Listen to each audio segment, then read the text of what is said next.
Donc Anoula, monsieur le vice-président. Anoula. On will la passer à Omabi, parce que la Kika sur le café, on l'a mis par Djekouloui, parce que mon tchalou, mon matière, matièrement fort opposition à quai, qu'au parti majorité réaqué, n'a même d'un mètre de l'air. On a ça à Omabi, ou les Kadrakan. Il y a un peu de membre de Gagné-Chauma, oui, ni sans bafle en tant que anya me ko ni sam bafla tant que ko politique mo be krengena la ko opposition me feka yele madum mali tagabulu la kadaka ko bali tagabulu mbe sisan ko te tagabulu nyumay ko malion be nyanna ku be torola anya me da chama fene da ko malion ka RP opposition ni bulu no be la yele bulu nyeshini ba awdima ko u ga kere ba awbulu am feka don awere be feka munke malion ni sam bafla tant sigina ayo mbaw fo ka ni kala et 2018 bibina au début be hakilla ni ko 2018 ni ay be da fo 2018 c'est que fin de bena que 2018 no ye fin bay ni jamana yere ni takabet lo no yi kala fili na ko présidentiel no yi président sigi 2018 au début que mois de juillet mi benale asira kama kala woro de banachi aywa ida sera mima ko benye be opposition na bi hakilla o manga ka bala mo kadaka be sanani bo bi kabini ibrahim bogar siga ambe ko ko alele mali président anye fencha manye anye fenya man fo ngam siga mi fo bi anye fen fo nanko ka fo amani malima makilla doni wire kechugo ukabara chugo ani gelea minu nu besena hayi nu masega dobola makilla bi mali fambabe kuma majorité ni mi jama fambabe yoromi be hakilla ka ko jamana adibune no fuga damate no hayi fen minu na so tumbe nu tunkai an segena ko achama. Donc nous avons eu en 2018 opposition baignée par un de la vie. On ne fait pas donc à fort, mon petit banque. Au bac et wajibi de on gagne ka nini focusé ka perso mini baigne ani kilenya. Amba nini jamana deum bela de l'enfer.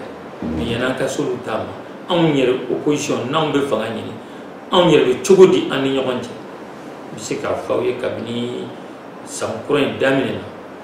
kuma daw serama ani ton siguke fewon be ganga boloda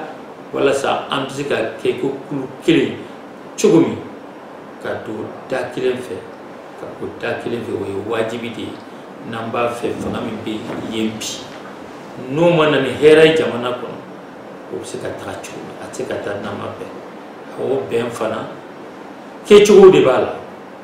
ni ngombe do détail bela élection goni ka kuma no gadron tour fla de do ni mama ba fe ka ke président an ko ka a donc a famille ka ko ka kan ni o sur la candidat ou chara anyer ni nyokonche o yi ko nyumande mais deuxième tour mona kala an mbaro deuxième tour be kala an hakilla opposition ko bebe na nyomon so wala kam ko sugandi na ya so opposition ko be deuxième tour la andu mado ka ko na ma gagné premier tour la ko deuxième tour la mo be sorana min be ke deuxième tour la bebe kan ko miriar kelen de ke o kuma be sena o bara de lan chugo nyuma o be sena opposition ko fene ala sona donc atna me o be na kibara so uluka wajibi do fanka be anga be kelenga et bibi na opposition yere dronte madama min be majorité là nous tafo minum be ka bo majorité la domodo awre nyebo bela jelena donc o batira ka fo alternance abena ke ni ala son monsieur le vice-président kuma dira an kusube yordi tola albi an ay ngalu be natale ka nesi an la me baga jegul may kuma an ya fo ay tugumina ni la kika kene ko me dan metri lay ni ngali flana ma ambulo o yi no yi président Eladi Ibrahim Boubacar Keita aka boli dola kosayna ay kuma do fo ba wali kandu ko an y'a mɛn wa an y'a ye ko 1,500,000 dira opposition ma o kuma an bɛ fɛ ka mun dɔn ni maliyɛn bɛɛ bɛ fɛ k'o dɔn bi n'o tɛ anw dɔrɔn ye 1,500,000 min bɛ di opposition ma o kuma a y'a minɛ kan jumɛn kan k'a k'aw makun wa. o jaabi ka nɔgɔn Sumayila o don a tun bɛ tile du kan maliyɛn bɛɛ y'a lamɛn a ye nɔgɔ bɔ fɛn bɛɛ lajɛlen n ko a y'an wasa i bɛ k'a yɛrɛ ye Sumayila kun kɔrɔta nin ko ye mɔgɔw bɛ Mali na bi politiki kunda hali ni politiki kunda tɛ k'a fɔ 1,500,000 a ka ca chef de file de l'opposition ma o ye kuma wɛrɛ ye k'a fɔ nin wari in dira de walasa Sumayila k'i datugu ko chef de file de l'opposition a sɔnna ka nin wari in ta a kana jamana a kana majorité a kana critiquer tugun ni IBK ye min kɛ n'a ma ɲi Sumayila da kana so an dun b'a dɔn o kɛnɛ kan maa dama min n'a fɔra k'u bɛ Ibrim ka critiquer bi n'o y'an ka président ye Ibrim Boubacar Keïta ma da la ni mɔgɔ bɛ yen min ye kumaw fɔ ka se ka bɛɛ kunnafoni jamana taabolo kan k'a fɔ a ma ɲi fɛn fɛn a ma ɲi Sumayila bi a bɛ tilen ko de fɔ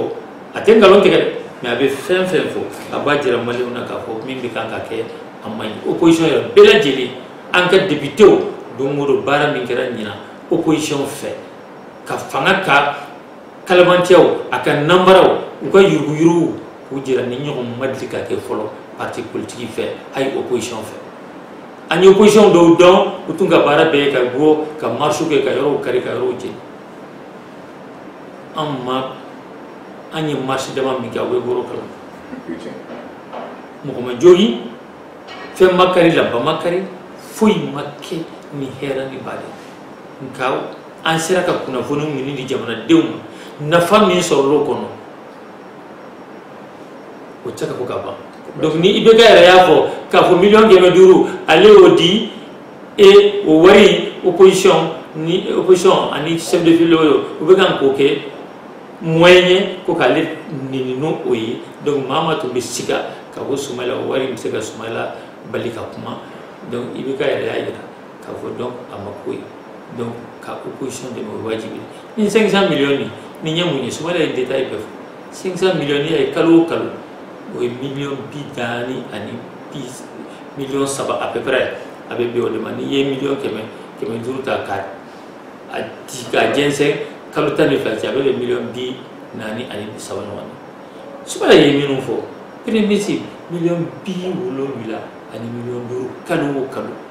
n'i y'o ta san kɔnɔ o ye 1,900,000 900 millions 900 millions ni n bɛ se k'a fɔ o y'a ka poche kɔnɔ wari de a tɛ contrat di ko a to o ye min bɛ d'a ma ko prime o ni a ka budget tɛ kelen ye dɛ min bɛ ta k'a d'ale kelen ma chef de file de l'opposition 500,000 ni 1,500,000 a bɛɛ bɛ bɔ o de kɔnɔ hali o bɛ siège min na o luwanse bɛ bɔ o de kɔnɔ premier ministre ka so o tɛ luwanse ye a musaka fɛn fɛn saraw ni fɛnw olu si tɛ bɔ 1,900,000 milliard de dollars à peu près foyi tɛ san n'o ye o bɛɛ bɛ a ka budget de kɔnɔ chef de file a ka 500 ni fɛn bɛɛ bɛ nin de kɔnɔ luwanse wo personnel wo fɛn bɛɛ sara wo mobili wo nin bɛɛ bɛ sara nin de kɔnɔ n'i y'o lajɛ a n'a bɛ jɔyɔrɔ min na ka taa mission na jamana kɔnɔ ka taa jamana kɔ kan don o don n'i y'o lajɛ k'a fɔ nin ka 1,500,000 premier ministre ka jufa kɔnɔ wari o y'o siɲɛ 2 de ye président a n'a tɛ so Sumayila ye nin bɛɛ fɔ il a été ministre de l'économie et des finances donc a wɛrɛ to aw communicateur aw sara t'an bolo n'a danna wɛrɛ tɛ ma nin tɛ mɛ nin tɛ faamuya aw bɛ yen bi aw bɛ kan ka anw dɛmɛ tiɲɛ ka dɔn jigin maliyɛnw ka bɔ ko kalama anw kɔni aw sara t'an bolo an kan ka fɔ ka wale donc nin n'a ɲɔgɔnna caman mais Sumayila y'a fɔ k'a jɛya k'a fɛsɛfɛsɛ minnu tun ko yɛrɛ k'a se a ye bamanankan fɔ Sumayila ye bamanankan min fɔ ne tɛ se ne ye kasɔnka de ye bamanankan ma nɔgɔ mais tout est clair clé du la min fɔra o don ne yɛrɛ kɔni bɛ dan o de la n bɛ wasa don o de la an b'a fɛ aw k'an ɲininka tuma bɛɛ nin b'an bolo nin jamana kun ko kan an k'a fɔ ne tɛ nin kɔni tiɲɛ tɛ kan ka fɔ jamana wari bɛ kan ka taa o ɲininkali o jaabi diyara n ye hali bi an ni ma tila ɲɔgɔn na fɔlɔ monsieur Ibrahima Ndiaye n'ale yɛrɛ tun ye Kayi cɛbɔ ye maire sigi la maire régional min sigili bɔra a ma k'a bilala mois d'avril la o dɔ y'ale wa IRD jɔsen belebele don opposition jɔsen belebele don a bɛ hali bi an bɛ chef de file de l'opposition n'o ye Soumaïla Cissé an b'ale ka cabinet la Badalabugu yan an ma tila ɲininkaliw la président in tilara ka kuma dɔ fɔ monsieur le vice-président ko n'a y'ale diya k'a bɛ se ka wari in tigɛ an bɛ fɛ k'a dɔn o kuma a poche kɔnɔ wari de ye wari in ye wa jamana ta don parce que anw ka faamuyali la anw kɔni ma kalan a ko la an t'a ɲɛ dɔn nka dɔw y'a fɔ an ye an wulila ka se dɔw ma n'o ye économiste baw ye n'o ye juriste ye u ko ko wari min bɛ di opposition ma k'a n'a ka kan ko décret de bɔra o décret ye jumɛn ye ko papier de bɔra sariya min b'a jira ko opposition n'a ka kan parti politique min bɛ fanga la k'o sinamatɔn nka sisan an tulo bɛ président na k'ale b'a tigɛ a dun fɔra an ye ko an ka impôt de bɛ kɛ ka fara ɲɔgɔn kan ka di opposition ma ko opposition yɛrɛ mɔgɔw t'a don an yɛrɛ fasodenw bɛ wari min bɔ an poche kɔnɔ k'o de t'a don n'ale kelen k'a b'a tigɛ an bɛ fɛ k'a dɔn o tuma opposition b'i da makun o kan wa a bɛ mun fɔ o tuma Mali kɛra Maroc ye wa Mali kɛra yɔrɔ jumɛn parce que an b'a dɔn ko Mali ye président sigi jamana ye Mali tɛ royauté ye nka n b'a minɛ aw la o kɔrɔ k'a jigi bɛ fɛn wɛrɛ kan ni président ko k'a b'o minɛ aw la bi k'a b'aw ka décret in bɔ a ma aw yɛrɛ bɛ se ka mun kɛ a bɛ se ka mun fɔ an ye o la. Bon ne yɛrɛ kɔni ni président bɛ kuma bi ne min ye opposant ye i n'a fɔ ka taa n bolo bila a da la i b'a fɔ ka taa bolo bila a da la a kana nin kuma ninnu dɔw fɔ anw ka président de don fɛn dɔw bɛ yen a cɛ man ɲi hali n'an ye opposant ye ni wari min dira tan c'est que dikun de b'a la a loi taara jɔn fɛ président de fɛ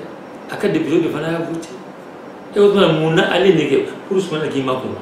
n da ma s'o ma Soumaïla yɛrɛ nin bɛɛ jaabi kɛ miliyɔn 100 don e bɛ tila ka dimi o la ko Soumaïla o donc e b'o wari d'u ma u bɛ tila k'i nɛni o k'i wari in ta k'i nɛni n'o ye k'i lakari n'o ye Ibrahima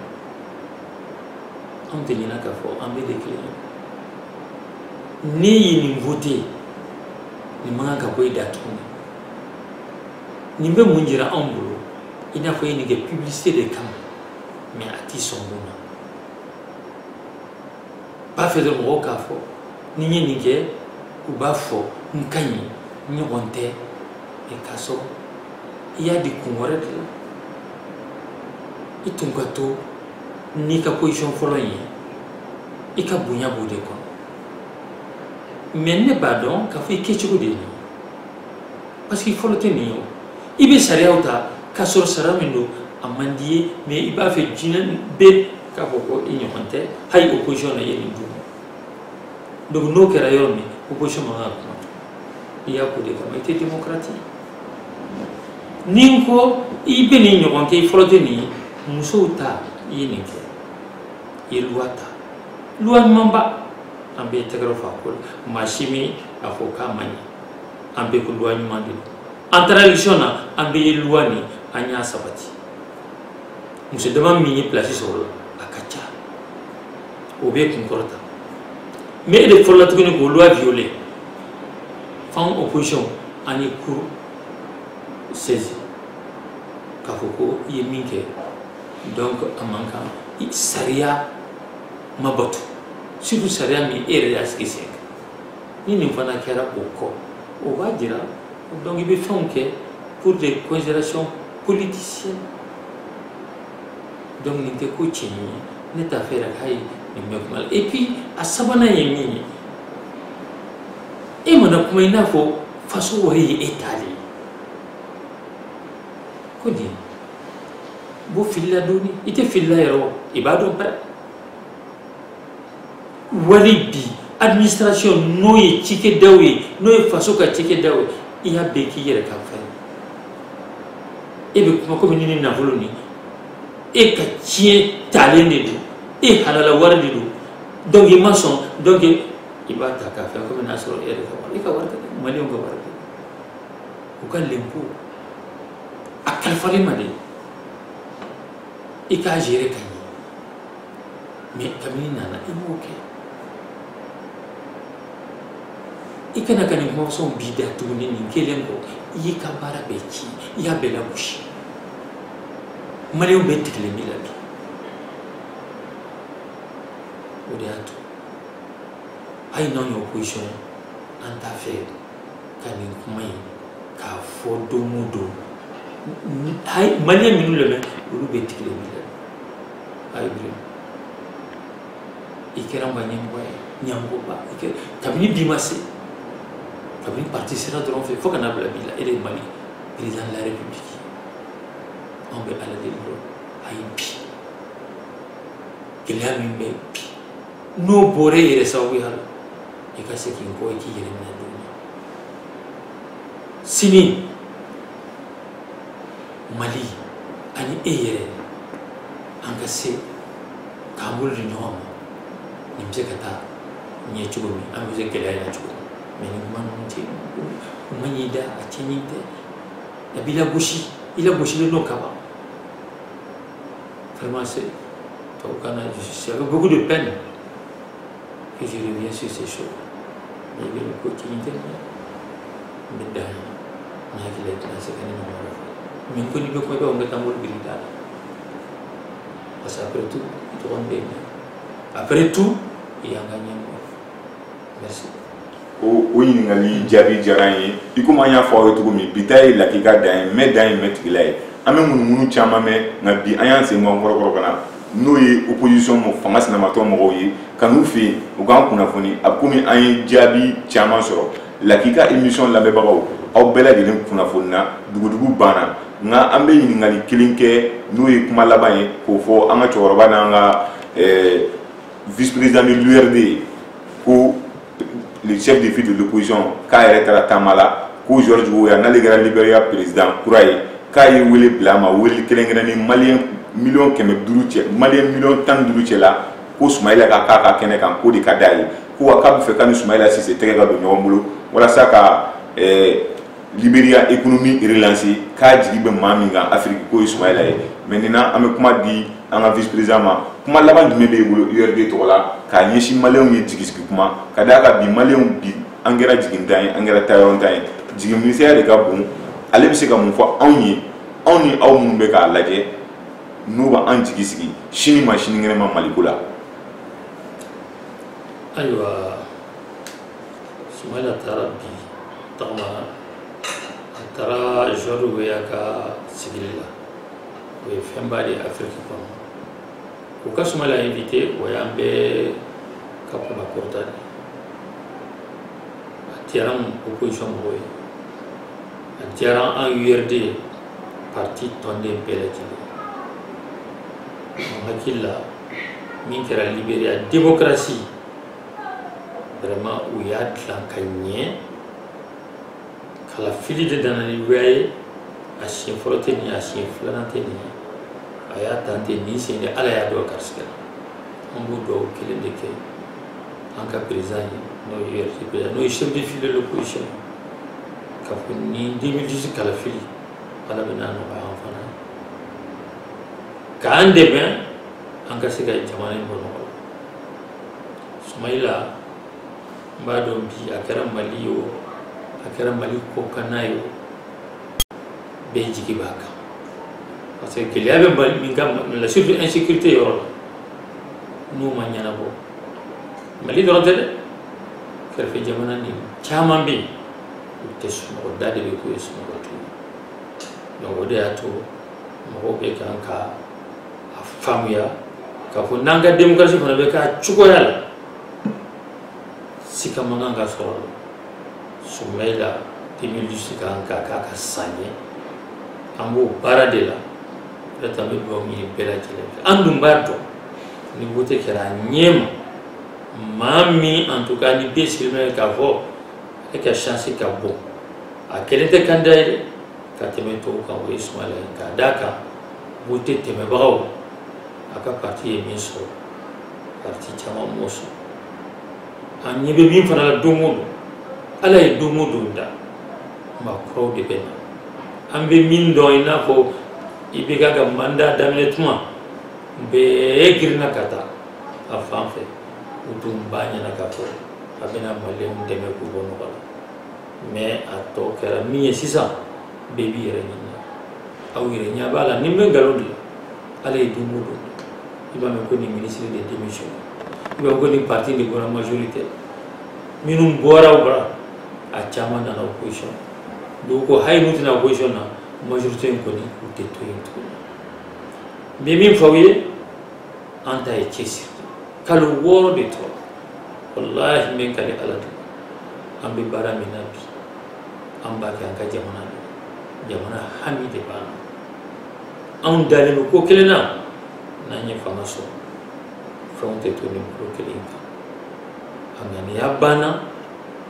mo bambulu fana akera URD akera opposition parti toye mo bulu fana minu be jamana yin don nu be jamana yin jere katem kunu faut que c'est ka présidence dogo foi tout make ka so lu yere na bor la be ibe ka yere de ma na bora ATT ni alpha la malla ni mo e joro ke yani kurita mena ke katemalika na le ko foi make donc ale ni yote foi min fen fen kera katemale ni yoto la tout ya fama donc ko bamana ngo ko ita be bidia ko ni boya menin tu fana make matun se ka ko fama mali ko fama ya mi jamana ko sankele côté santan côté fo ni nyomana do ka so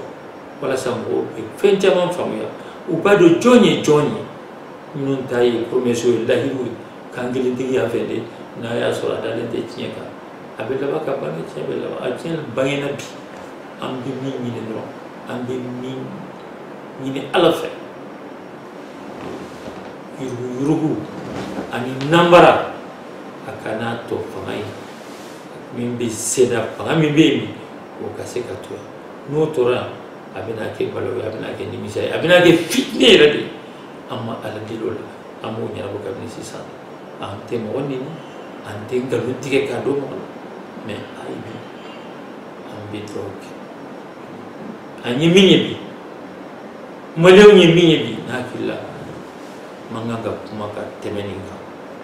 les résultats akila 2019 ba la ba noy ni ala yandebe chiye ka bang tieni bangena je crois que ambe gagné inchallah no yerde no opposition bela jeli no malien bela jeli ala ko an lambe baga jekulu ni Ibrahima Ndiaye ambulu opposition tokola URD tokola aw kun be ka wa émission la ki ka de lamɛ ala k'an bɛn wagati wɛrɛ